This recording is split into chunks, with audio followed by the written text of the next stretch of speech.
Have you ever found yourself lying awake at 2 a.m., staring at the ceiling, asking, why is this happening to me?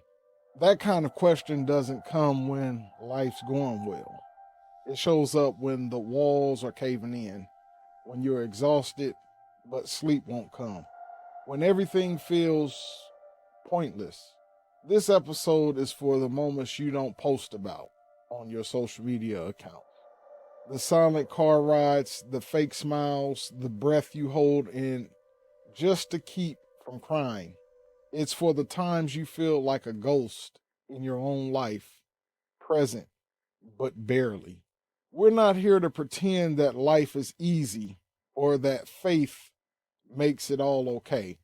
We're here to talk about what it's like to struggle for meaning when the pain is loud and God feels quiet. But what if the search for meaning isn't the enemy? What if these moments are the very soil where something deeper can take root? What if this ache you feel is sacred? I'm not offering cliches that we hear in church or quick fixes. I'm inviting you into a conversation that's honest, fragile, and full of hope. Let's explore what it really means to find meaning even when it hurts. That's what comes up today on the Truth Be Told Project podcast. Living by design, not just living by default. We are focused on our purpose, we don't compromise our walk. We got faith, we got vision, we are reaching for the stars. Stay true, keep it moving, cause we know just who we are. Yeah, biblical insights, community driven, practical living. Yeah, this is a whole vibe. Together we get it, together we winning. Yeah, here to make an impact that'll last. So welcome to the Truth Be Told Project podcast.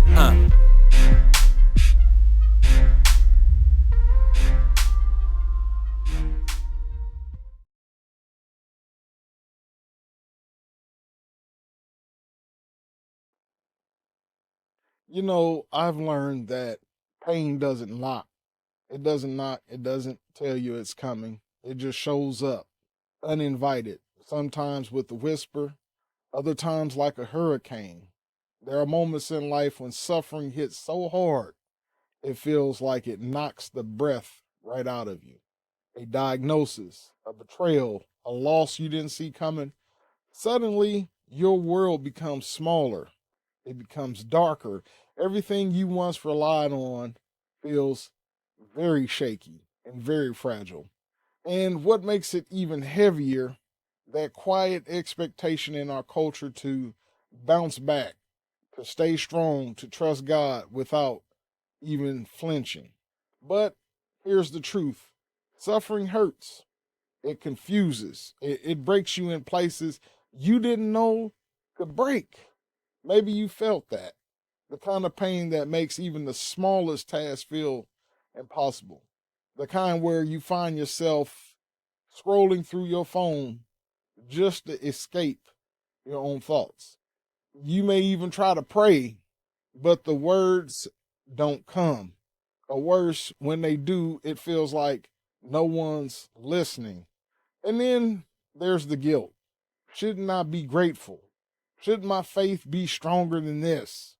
You start to wonder if you're the only one unraveling while everyone else is keeping it together.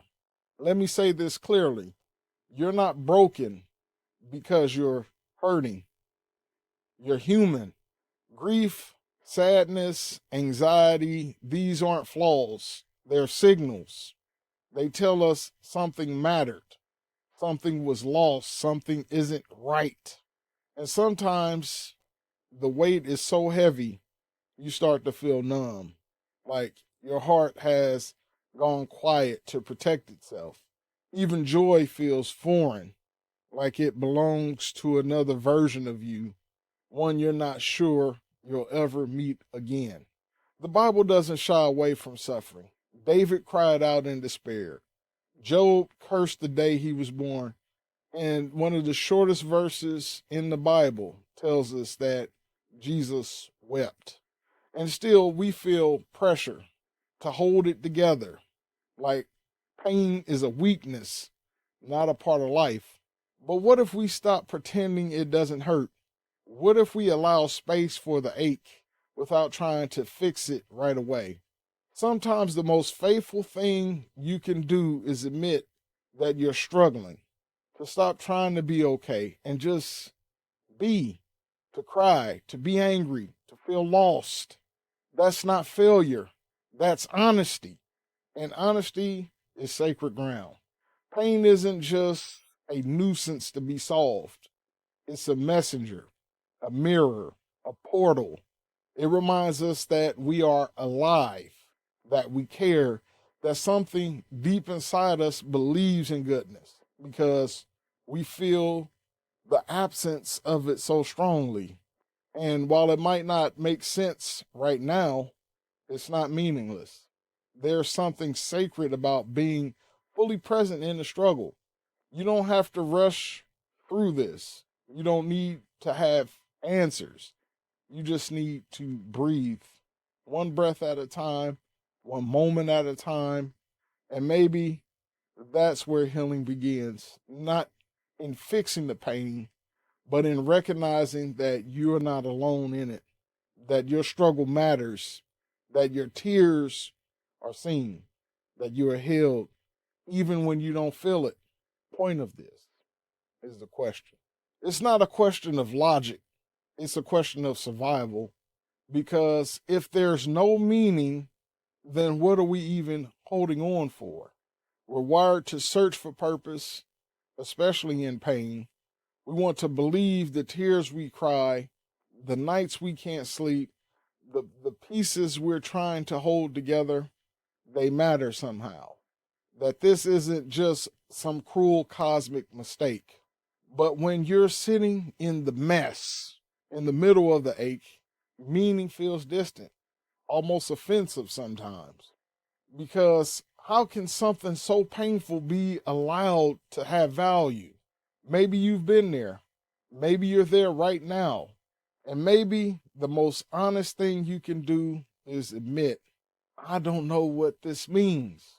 I don't see the point. I just want the pain to stop. That's not weakness, that's honesty. And believe it or not, that's the first crack where real meaning starts to seep in. You see, we often think meaning comes after the healing, that once we feel better, we'll look back and suddenly get it. But more often than not, meaning shows up in tiny ways during the pain, in the friend who texts you right when you're about to give up, in the way your heart softens toward someone else's suffering, in the strength you didn't know you had to face another day. We think we need big answers, but sometimes it's the small mercies that whisper, you're not alone. Now, from a Christian perspective, this search for meaning isn't just a philosophical exercise, it's a spiritual invitation, not to understand everything, but to trust that God is still present. And even in the mess, that doesn't mean everything happens for a reason, but it might mean that nothing is wasted. There's a passage in Romans that says, we know that all things, we know that in all things, God works for the good of those who love him. It doesn't say all things are good. It says God works in all things, even the broken ones, even the heartbreaking ones. Meaning isn't about wrapping pain in a pretty little bowl. It's about believing that even in the darkest places, there's still light, however faint. And sometimes meaning doesn't arrive like a revelation. It arrives slowly through showing up, through trying again, through holding on just a little bit longer, holding on longer than you thought you could. Maybe meaning looks like being able to sit with a friend in their grief because now you know how much it matters. Maybe it's the courage to open up, to stop pretending you're fine. Maybe it's realizing your story, messy as it is, can be a lifeline for someone else. Pain shapes us, not always into who we thought we'd be, but often into someone softer, deeper, and more real. Faith doesn't erase the ache, but it gives us a frame to hold it, a way to believe that redemption is still possible, even if we can't see it. And sometimes faith means just whispering, I don't understand, God, but I trust you're still here. You don't have to decode your pain like a puzzle. You don't have to figure out the lesson before you're allowed to feel. Meaning can live alongside confusion. It can breathe beside grief. It can whisper through doubt. You are not failing just because you haven't found the silver lining yet. Some days meaning is as simple as getting out of bed, as brave as telling the truth, as holy as refusing to give up. Maybe you won't understand it today. Maybe not for years. Maybe not ever fully on this side of eternity. But faith invites us to believe that meaning is being formed, even when we can't see it, even when it feels like silence, even when your heart feels too tired to hope. So, if all you have today is a broken heart and a shaky breath, that's enough. God can work with that. He does work with that. And it's often the very place where something sacred begins. You don't have to make sense of the mess. You just have to stay present in it. And maybe, just maybe, one day you'll look back and realize that even though it didn't make sense, it mattered. One of the biggest misconceptions about faith is that it's supposed to fix everything. That if you believe hard enough, pray long enough, or say the right verses out loud or make positive confession, the pain will go away. The storm will pass, the miracle will come, and sometimes it does, but often it doesn't. And when it doesn't, it can leave you wondering if your faith is broken, if maybe you're the problem, if God is silent because you're not strong enough, not faithful enough, not spiritual enough. But what if we've misunderstood faith altogether? Faith was never meant to be a magic wand to make all your problems go away. It's not about controlling the outcome, it's about staying rooted in everything when everything around you is shaking. Faith doesn't always fix things, but it carries you. It carries you through the sleepless nights and the questions that don't have answers. It carries you when your prayers feel empty, when you can't feel God, but you whisper his name anyway. In fact, some of the most powerful faith isn't loud, it's quiet. It's holding on when you feel like letting go. It's getting up and choosing to live when your heart feels dead inside. Jesus never promised a life free of suffering. In fact, he said the opposite. He said, in this world, you will have tribulation, you will have trouble. But he followed with a promise. Take heart, I have overcome the world. That's not a quick fix. That's a companion in the storm. Faith means you can cry out in agony and still be loved. It means you can be full of doubt and still be held. It means you don't have to be strong all the time because God's strength shows up best when we're weak. Think about it for a second. The very moments we feel most inadequate, most unsure, most overwhelmed, those are the exact places where God's presence meets us. Paul wrote about a thorn in the flesh, something painful, something persistent. He begged God to take it away. But God's response wasn't, okay, I'll fix it.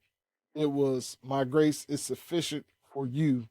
My power is made perfect in weakness. That doesn't sound like the prosperity gospel. It sounds like a God who chooses to sit with us in the mess rather than pull us out of it immediately. And maybe that's what we really need. Because if we're honest, the kind of faith that only works when life is perfect isn't real faith. Real faith has stretch marks. It's weathered, it's bruised, but it's still standing. Sometimes faith means praising God in a whisper. Sometimes it means dragging your tired soul to Him and saying, I have nothing left.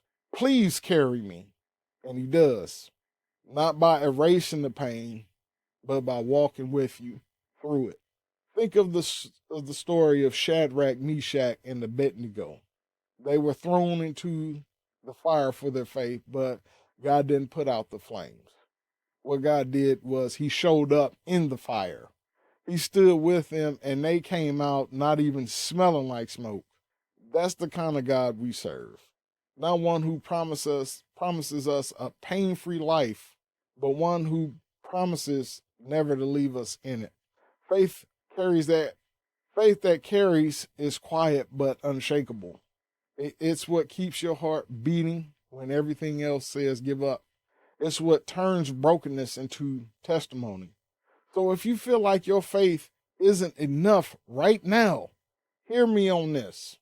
Please hear me on this. You don't need perfect faith, even if it's messy, even if it's tired, even if it's hanging on by a thread. And when you feel too tired to believe anything at all, lean on the faith of others. Call someone, text someone, let someone else hold up the corner of your mat, like the friends who brought the paralyzed man to Jesus. Because faith isn't always individual, sometimes it's communal, and that's a gift too. God doesn't wait for you to have it all together, He meets you in the unraveling, and He carries you one breath, one step, one moment at a time. We don't talk enough about fragile strength. What kind of strength? That kind of strength that isn't flashy, that doesn't shout, the kind that keeps going quietly while shaking, the kind that cries in the shower, wipes its face, and gets on with the day anyway. There's a beauty in that because real strength isn't about being unbreakable, it's about being breakable and still choosing to love, to hope, to show up. It's strange how suffering changes us. We begin to see things differently. We speak more gently. We carry stories behind our eyes. We become more human. In those moments of deep vulnerability that we start to realize we don't have to be superheroes. We just have to be honest. And there's something incredibly brave about admitting you're not okay and yet still move forward. The Bible is full of this kind of strength.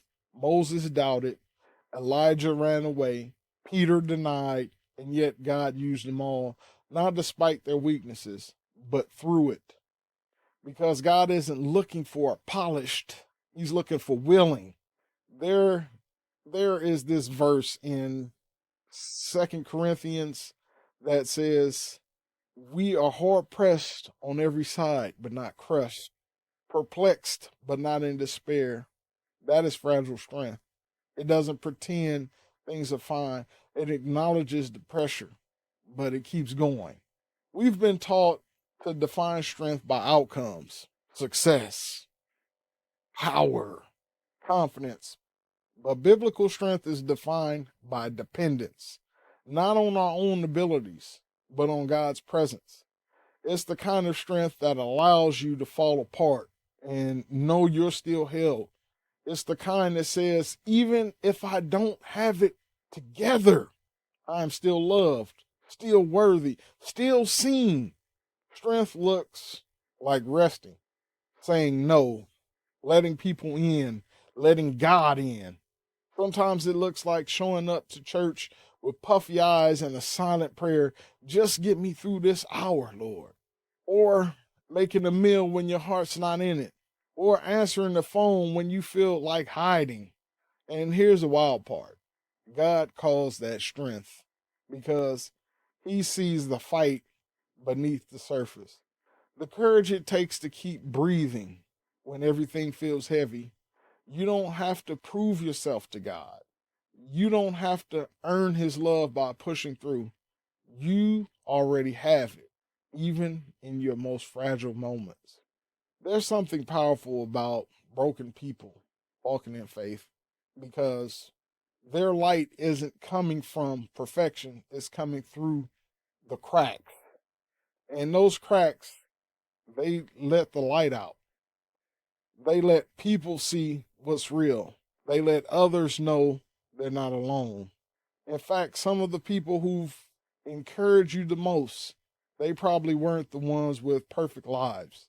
They were the ones who said, yeah, I've been through it too, and I'm still here. That's what fragile strength does. It builds bridges, it creates community.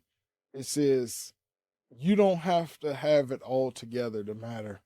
It also makes you more empathetic. You start to notice others in pain more easily. You start to care more deeply. You stop judging and start listening. Fragile strength turns us into safe spaces for others. It transforms shame into compassion. It turns personal trials into spiritual depth. So, if you're holding it together with duct tape and prayers right now, that counts. If you're walking through the valley slowly, that counts. If you're questioning everything but still whispering your prayers in the dark, that counts. Strength isn't loud, it's faithful, it's steady, it's real. And your story and all its mess and beauty might be exactly what someone else needs to hear. Not because you're a hero, but because you're human. And in God's hands, even fragile strength becomes a testimony. Let's be real sometimes. Life just doesn't make sense.